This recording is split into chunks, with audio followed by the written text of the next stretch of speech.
ये कहानी है दो दोस्तों की जो कि एक छोटे से गांव में रहते थे। एक बार वो दोनों किसी काम से शहर गए और वापस अपने गांव लौट रहे थे। उनके गांव तक पहुंचने के लिए उनको एक घने जंगल से होकर के गुजरना था। और जब वो उस जंगल से गुजर रहे थे तो एक दोस्त को प्यास लगी और वो पानी ढूंढने के लिए रास्ता भटक गए। थोड़ी ही देर बाद शाम हो गई और रात होने ही वाली थी। तो उन दोनों की नजर एक गुफा पे पड़ी जो कि पेड़ों से घिरी हुई थी चारों तरफ से। तो उन्होंने सोचा कि यही जगह ठीक है रात बिताने के लिए। तो दोनों ने कुछ लकड़ियां इकट्ठी करी, उस गुफा के अंदर गए और आग जला करके वहां पे बैठ गए। रात का वक्त था, गुफा के अंदर आग जल रही थी, बाहर बिल्कुल अंधेरा था और कुछ जानवरों की आवाजें आ रही थी। तो उन दोनों में से जो एक दोस्त था वो अंदर ही अंदर डरने लगा, क्योंकि उसने भूत प्रेतों की बहुत कहानियां सुनी थी कि रात के वक्त जंगल में कुछ भयानक आत्माएं भटकती हैं और अगर उनको कोई ऐसा भटका हुआ आदमी मिल जाए तो उसको नहीं छोड़ती। तो जब उसने भूत प्रेतों की बात अपने दोस्त से करी तो उसके दोस्त ने हंसते हुए उससे पूछा, क्या कभी तूने किसी भूत को देखा है?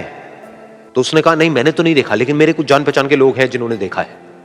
तो उसके दोस्त ने उसको समझाने की बहुत कोशिश करी कि यार ऐसी सुनी सुनाई बातों पर विश्वास नहीं करते हैं, अब तू सो जा और मुझे भी सोने दे, मुझे नींद आ रही है। और इतना कह करके उसका दोस्त वहीं पर लेट गया और थोड़ी देर में सो गया। लेकिन वो जो अंदर से डरा हुआ था वो लेट तो गया, लेकिन उसको नींद नहीं आ रही थी। उसको लग रहा था कि शायद यहां पर कहीं कोई है जो छुप करके कहीं से उसको देख रहा है। उस आग की वजह से कुछ परछाइयां बन रही थी वहां पर पत्थरों पर, तो उन परछाइयों को देख करके भी वो डर रहा था। फिर कुछ घंटे तक ऐसे ही चलता रहा। फिर उसके बाद में क्योंकि वो थका हुआ था तो उसको नींद आ गई। लेकिन नींद आने के कुछ देर बाद ही उसको एक सपना आया।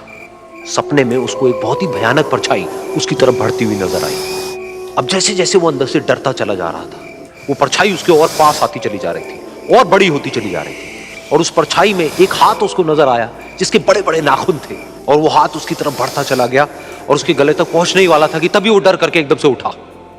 फिर उसने अपने दोस्त की तरफ देखा जो कि सो रहा था, उसको पकड़ करके जोर से उठाया। फिर उसने अपने दोस्त को बताया कि उसके साथ में क्या हुआ। तो उसका दोस्त फिर हंसने लगा। फिर उसके दोस्त ने उसको कहा, अब अगर दोबारा से तुझे वो परछाई दिखे तो तू वही कहियो जो मैं तुझे कह रहा हूं कहने के लिए, फिर देखते हैं वो परछाई तेरा क्या करती है। तुझे अपने अंदर ही अंदर बोलना है, मैं तुझसे नहीं डरता, सामने आ। तो उसके दोस्त ने वैसा ही किया। थोड़ी देर बाद दोबारा से उसको सपने में वही परछाई नजर आई और वो परछाई धीरे धीरे उसकी तरफ बढ़ने लगी। लेकिन इस बार वो उस परछाई से डरा नहीं, बल्कि अपनी पूरी हिम्मत जुटा करके उसने वही कहा, मैं तुझसे नहीं डरता, सामने आ। मैं तुझसे नहीं डरता, सामने आ। मैं तुझसे नहीं डरता, सामने आ।